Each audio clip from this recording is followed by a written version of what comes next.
Okay, rulers, settle down. Ruler School is brought to you by Odyssey Games, where you can go to get pre-orders of all the upcoming Force of Will sets, as well as releases of previous sets after they come out. TCGPrime.com, with over 100,000 Force of Will singles, as well as out-of-print boxes from the past, and TCG accessories, as well as FoulLibrary.com, a wonderful resource for deck lists, article discussions, and more. Check them out at FoulLibrary.com, as well as these amazing patrons. Special thanks to guest lecturer member Vite Ramen. Thank you for your support. Class is in session.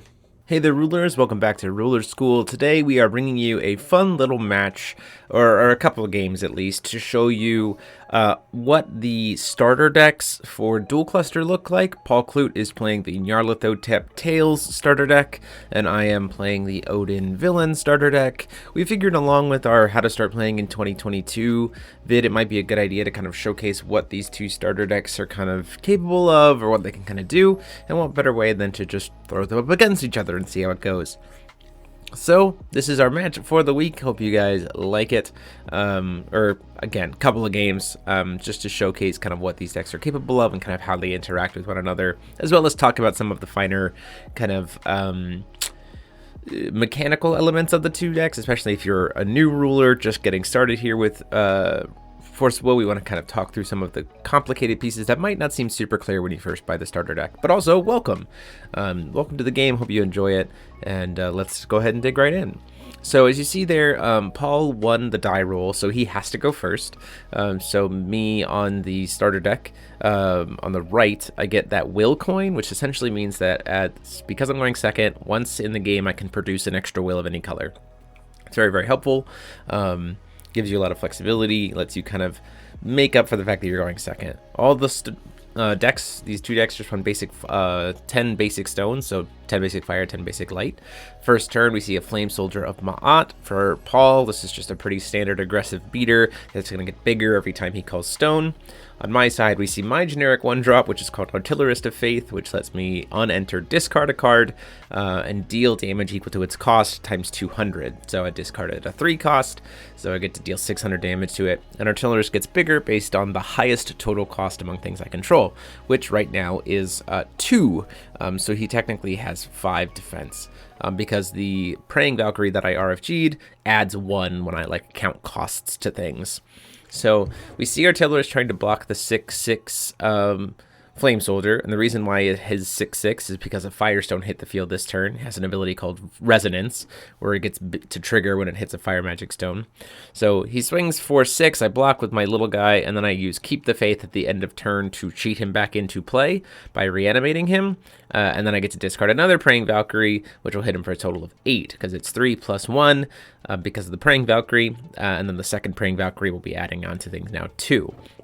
So my Artillerist here is now a 4/5/6. It's a 600/600 because it counts his own cost plus the 2 additional. So he is a 6/6. And then we have the Flame Salamander on Paul's side, which is a 7/7. And then his Flame Soldier, which is back down to being a 4/4 because the turn is over.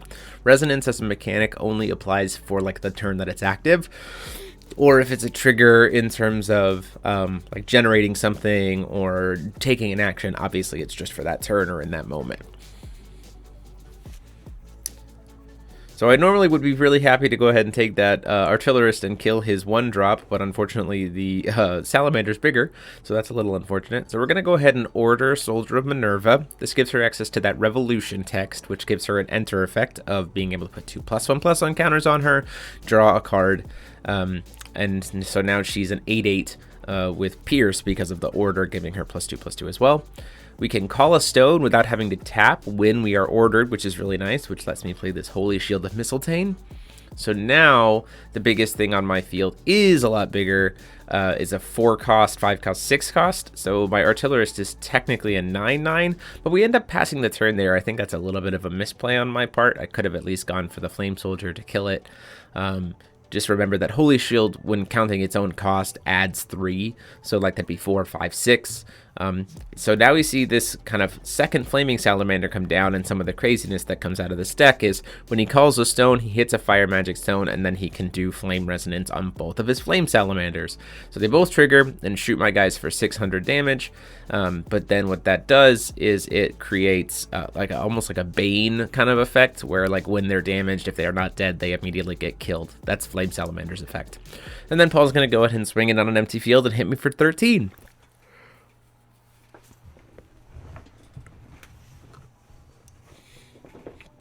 So this is a pretty good board state for Paul, having these 2 Flame Salamanders, knowing that every single turn he's going to be able to produce, kill 2 things is pretty great.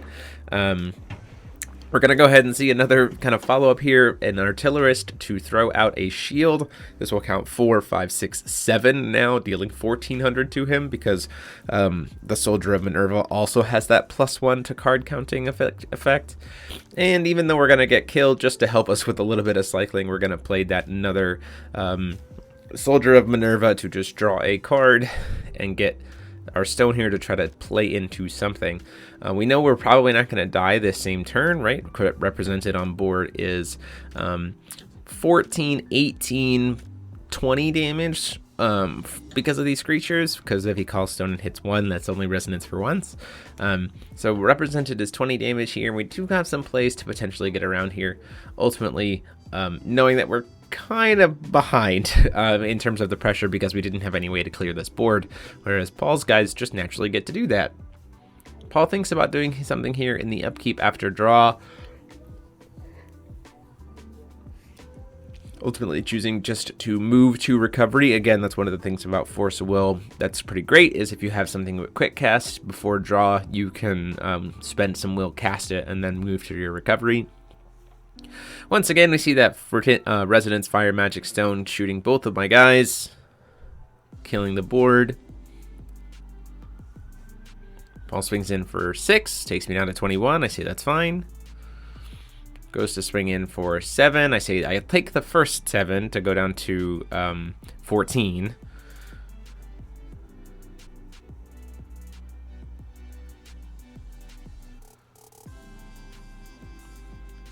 And we do a Keep the Faith to stop the second one to get an Artillerist back.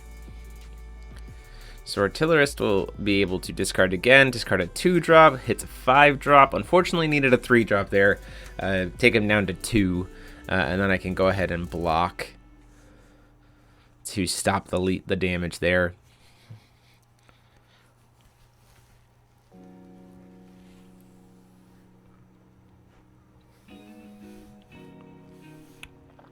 Paul going to go ahead and cast the Spirit of Ma'at here, and then use the Spirit of Ma'at in hand to make it have swiftness and +4/+4, and that'll find him his way to lethal. So, sneaking through the defenses there, trying to kind of play it back from being on the back foot thanks to Artillerist, but not quite closing it out, and so we move into game 2. Choosing to take the play here, when you lose a game of Force Will, you can choose whether to go first or second. The Villain starter deck, I'm feeling like, hey, you know what, maybe putting bodies on field before the red deck does is the better idea here, so we're going to go ahead and just take the play. I don't necessarily think the coin is too important for him.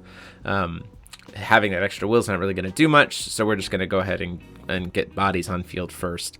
So Artillerist comes down here. I pitch the Praying Valkyrie, which shoots him for 6 and then gets RFG'd, so we'll now start counting 1 extra.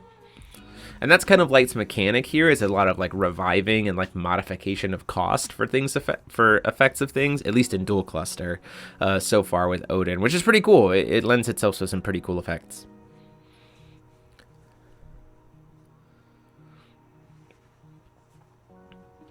So he's going to go ahead and use his coin to order out Phantasmal Ascendant at the end of my turn, because the Phantasmal Ascendant has quick cast, what essentially the order doesn't really do necessarily too much, but it does regularly when entered gets him a stone that at the next end phase is going to get put at the bottom of the deck. But because he flashed it in during my end phase, it's kind of like past the point where the trigger matters. So he essentially gets a free stone for his turn. So he essentially turns his coin into a stone. And then, we go from there.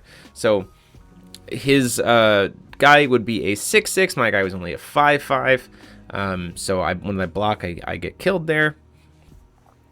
And then he's going to use that red flame to burn me for 6 because it has that force resonance chaos, and his ruler is Nyarlathotep. But ultimately, then he just chooses to pass the turn, which we're like, great, that's fine. One less, less aggression for me to have to deal with. We're going to go ahead and order out. We start to think about ordering, and then we say, you know what? No, we need an extra stone.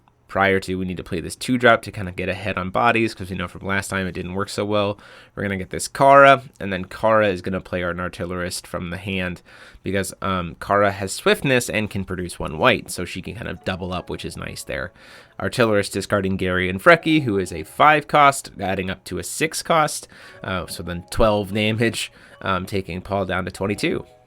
Artillerist certainly does put in a lot of work. I mean, the fact that it just shoots your opponent's face and you have these kind of mitigating, like your costs are adding on to each other because they get removed and all kinds of other stuff. You can launch some pretty big things at your opponent with this card. Seeing a call stone, or before we see a call stone, we see a red wine and basket. This gets him a stone into play until the next end of turn and has its own resonance effect where his stuff just gets bigger. So what we're going to do here is now it has 2 resonance because he called stone, making it an 8/8, being an 11/11 because of the bonus from the order. So we're just going to go say, no, we don't want to deal with that when you try to kill our Kara. We're going to block. He doesn't have anything to stop that, though. Ends up using another red flame to go ahead and kill the Kara, but again, we're fine. That red flame's not directed at face. He's gonna lose that stone. It's good stuff. I think he actually misses putting the stone back. Oh, there we go. He catches it before we go on to it. And now we're in a better spot here because we have one of the Odin starter deck's best cards, which is called Repeating Faith Revival. You can reanimate any light card from your graveyard into the field, and if you're playing as Odin, it's unchaseable, and it goes back into your hand. So you can use it literally every turn, hence the repeating. So we can use that to grab our kind of boss monster here, Gary and Frecky, which on enter can get rid of that crazy basket here. He plays the Salamander, which then kills my Gary and Frecky, but then Gary and Frecky trigger, and I can kill his Salamander too, which this is fine. Like, this is great. These are great little back and forths. I'll go ahead and take the damage here. He's hitting me for 7. He has no resonance triggers. And, this is like staying ahead of the red deck as opposed to trying to catch back up, which is exactly where the Tails deck wants to be in this situation anyway, especially since I can just keep using Gary and Frecky every turn if I need to. We're going to see an order on Artillerist. This is because we plan on reviving the Gary and Frecky, and we just want big bodies on field, so we can put some more pressure on here. And it certainly is our way that we're kind of getting through. We don't have swiftness in this deck, so we just got to find damage the way we can, especially if he's going to keep my board cleared so much. So down comes the shield, which has a total cost of 1, but has the effect of counting its own cost plus 3. So that's 3 plus 1 from the Valkyrie is 5. 1 plus 3 plus 1 is 5, dealing 10 damage to him and getting to draw a card. Call a stone because of the ability of the order. This is one of the things that Duel Cluster does really well, is it encourages you to be ordering frequently because you're not missing out on stone calls. So the fact that these little bonuses come out and the kind of effects that the rulers provide is very cool. It kind of gives you a lot of flexibility in what you can do with the resonators. Down comes that Repeating Faith Revival, and we say, you know what? Gary and Frecky did a really good job. If you want to try to do like a board clear or something else like that, having it turn into not just free clears seems good. So we're just going to go ahead and put out the 13/13. Because also that's just representing lethal next turn. So currently our biggest thing on field is 5/6, which puts him up to being a 9/9, and then +2/+2 from the order, making him an 11/11. Paul's going to come down and get that end of turn Phantasmal Ascendant. Get an extra stone for him to use during his turn.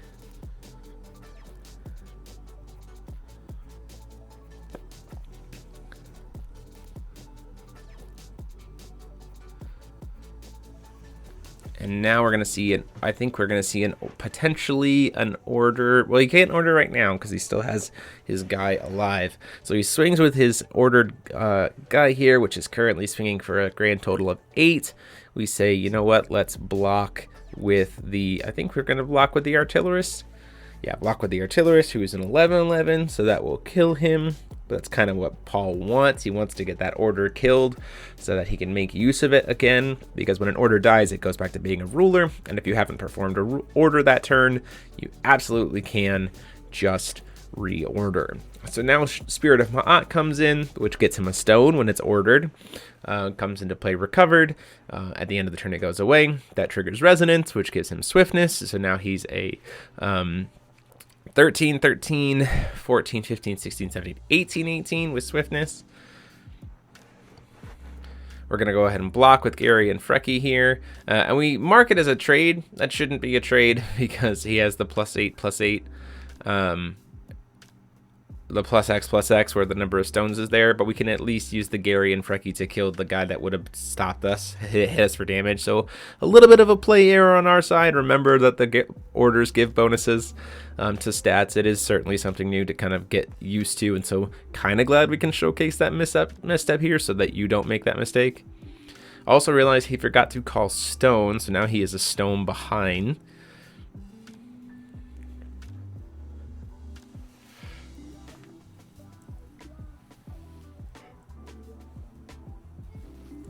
We start to go into an order here. Realize that there might be a little bit of a better play line by using a Praying Valkyrie to discard her and draw a card, which is an ability that's on her, which will then she'll get removed, so she can start adding she can start adding the cost of something.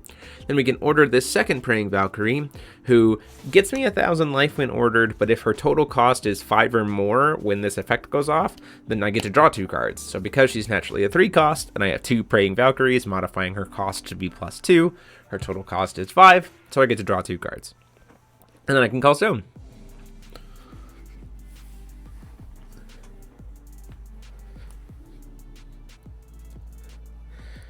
Now I miss a play line here. I could have played the artillerist. I think if that is an artillerist in my hand, discarded the shield and done lethal, because that would have been 4, 5, 6, which is 12. Ultimately, though, choosing to just play something a little bit more defensively, playing the shield, so that my Valkyrie, who's currently an 11/11, can take the damage for me if needed. Being at 3,700 life, I feel pretty comfortable here, especially since I'm dealing with a flyer to deal with 11 in the air.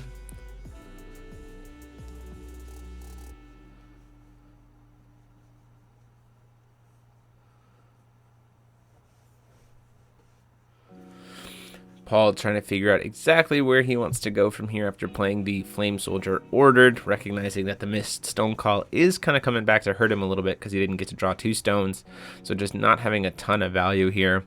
Before recovery, we're going to go ahead and activate the shield, just in case he's got something tricky up his sleeve to burn me for damage, and so it'll get redirected to the Praying Valkyrie. Call a stone before we move into combat, and then we're just going to go for it. We're going to start with... this is a little bit unnecessary. I think this is maybe just because I wanted to cast the card and I've got so much will. Choir of the Valkyries. So I get a 4/4 token multiplied by the highest total cost among things I control, which will be 6, because 4, 5, 6. They all can be cleared very easily with the board wipes that exist in the red deck, but we're like, hey, let's play it so we can at least use another card. Swinging in for 11 in the air, he says that's fine. I go down to 1. And then ultimately, because we used it earlier, we still have it in our hand. We can use Repeating Faith Revival to grab the artillerist and then discard literally any card in our hand to shoot him for enough damage for lethal. So those are the starter decks. Check them out if you haven't already. They're super great. And see you soon for next time. Class dismissed.